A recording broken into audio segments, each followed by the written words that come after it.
For more on all this, we turn to Scott Jennings. He did political analysis for the Bush 43 White House. So, Scott, as we look at the states and the electoral map, what states should we be paying particularly close attention to? Well, the most important state right now is North Carolina. It was a Romney state. There's a tough path for Trump if he doesn't win the entire Romney coalition. Clinton has been leading in the polling in North Carolina, and the early voting there shows some Clinton's strength, although Republicans say it may be overstated because African-American turnout is lower in North Carolina than it was in 2012. Now, let's just to be clear, Romney won, as I recall, 206 electoral votes. You need 270, 271 to win.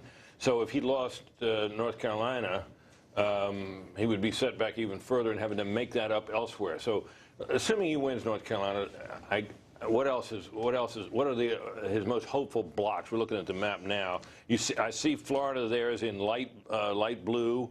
You see Ohio there, I guess, in yellow. That's a toss-up. What do you say about those states? Florida and Ohio are must-flips for Trump. He also looks pretty strong right now. When you say flips, you mean these are Obama states he's got to win, right? Yeah, from Obama to Trump. What would they get him combined? Florida's, what, 29, something like that? Yeah, and then Ohio's got something a little less 20, than that. I think it is. Iowa looks good for Trump right now in the early voting. Then you've got to start looking at other smaller states. Colorado. He spent some time there. Nevada, although people say the Nevada early voting looks good for Clinton right now. And then you're getting out into the fringe blue states. You're looking at places like Michigan, Wisconsin, New Mexico. The states you ticked off before you mentioned those last couple are all states he would need to win, but they wouldn't quite get him to 270, correct? That's right. If he doesn't win North Carolina, he would have to basically pull an inside straight flush draw at the World Series of Poker while eating a ham sandwich. I mean, it would be a long shot to pull it.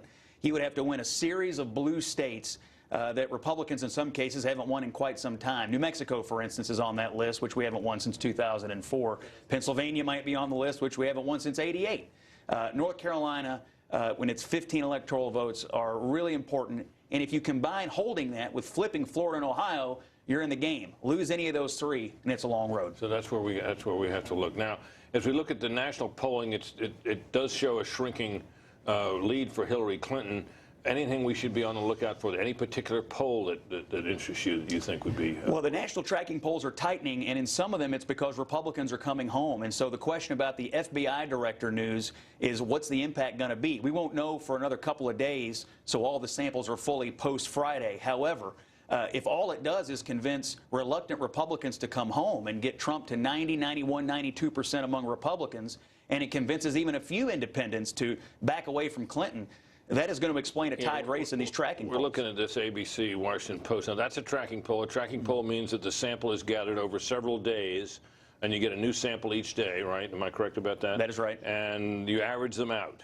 So if Trump is down to 1 point behind, that would suggest that the last couple of days have been pretty good for him. Yeah. But the reason you can't go by it is there's too small a sample just on a single day, right? That's right. And that's why we've got to look at Thursday and Friday to see the full tracking samples post-Friday. And again, what he needs is base consolidation. He's been living in the high 70s, around 80% for much of the race. If he gets it to 90+, that is going to cause a really tight race in the national tracking. And we may not ever pick this up in the state-by-state polls because many states won't have a full poll done before Election Day. Right. Now, so you got that. We're just looking at that IBD poll, which had a good record the last time out. It likewise down to 1 point. So Mitt Romney, as I recall, Scott, got 93% of Republicans. Certainly, Trump would need to get something like that because even though he may turn some Democrats, I assume your thought is that he would need to turn an awful lot of Democrats if he doesn't get a full complement of Republicans. Yeah, he needs a lot of Democrats, and we do see Democrats in the Rust Belt coming towards Trump, but we're losing some white college-educated Democrat or independent conservative leaners in some other places. So Trump needs to get over 90% of Republicans, do better among independents than Romney, and then he needs some depression among some traditionally strong Democratic constituencies. And there's a little bit of evidence that African Americans aren't voting at the same rate as they did in 2012, but there's other evidence that Hispanics are voting at a higher rate. And so the Clinton campaign tonight is probably hoping that higher Hispanic turnout may offset what they're losing among African Americans in places like North Carolina. So in sum, you would say from the Trump point of view, possible but tough. Possible. He needs Florida, Ohio, and North Carolina to come his way. That definitely puts him in the game. Losing any of those three, and it's a long road. All right, Scott, thanks very much as always.